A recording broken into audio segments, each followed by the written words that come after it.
Who is that person you're competing with and you would be building with? Today, I want us to look at a very interesting story in the Bible that is very famous.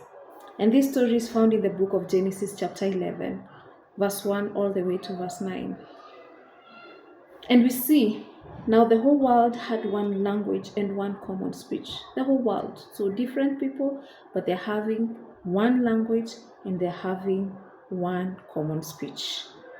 And they settled in the eastward in a plain in Shinar, and they settled there.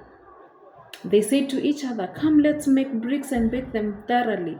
They used brick instead of stone and build bitumen for mortar.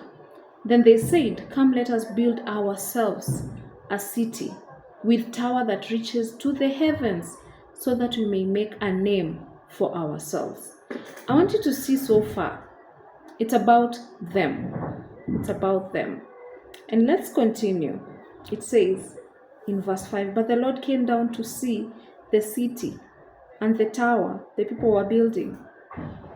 Let me tell you, when it comes to unity, nothing is impossible. When it comes to unity, even God Himself comes down. So the Lord said, if as one people speaking the same language they have begun to do this, then nothing they plan to do will be impossible for them. Come, let us go down and confuse their language so they will not understand each other. And actually that's what happened. So they were scattered. And I was just thinking, what do we need to learn from this? And one of the things is, when you are united, when you have the same goal, the same vision, then nothing is impossible. Remember, it is not someone who is saying this, it is God who is saying. So who is that person that you've been competing with? And you should be actually building together. Now, the reason to this is not that God was feeling bad that these guys are going to go up to heaven. No, it's about the motive. So what is that motive that you have?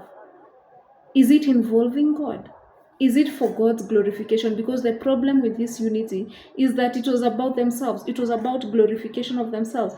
They were saying, then they said, "Come, let us build ourselves a city with a tower that reaches to the heavens, so that they may make a name for ourselves." So if it's about making a name for yourself, then that is the wrong unity.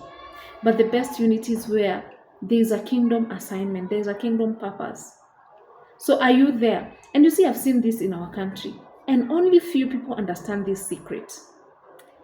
Anytime you want to make impact in a society, you need to have unity. Very few people have noticed this. Let me give an example. Thank you so much, all subscribers who have given me the 500 subscribers that have subscribed to my YouTube channel. And I was just thinking, there's someone who has 300 subscribers, there's someone who has 200 subscribers, but because I have 500 subscribers, I'm like, if I'm gonna promote the rest to have 500 subscribers, I'm gonna lose. Who told you that? In fact, when you share, then it's not about addition, it's more of multiplication. And that's what is happening in Kenya. That's what is happening in the world. You don't want to help your neighbor just because your friend started a business. You don't want to support them because you have a business. So you're going to remain in the same place because you don't want to share. May the Lord help us learn this principle from Babel. As long as the purpose is for God's glorification, nothing can stop you. God Himself says that. And so I want to encourage you, my viewers, that let's embrace unity, but then let's check the motive. If it's for self-glorification, if it's for self, that is pride, selfishness.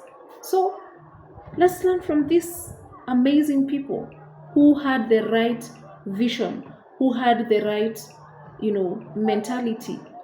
But the problem was, why?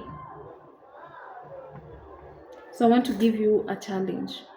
Look for that person that you've been competing with. Look for that person who you feel like, they're up there, they're down there, everybody to stay in their lane. No, look for them. Collaborate and see wonders happen. Make sure that you're united. Even God Himself says that He's pleased when there is unity. God bless you and have a beautiful, beautiful time, even as you read the Word of God. Blessings.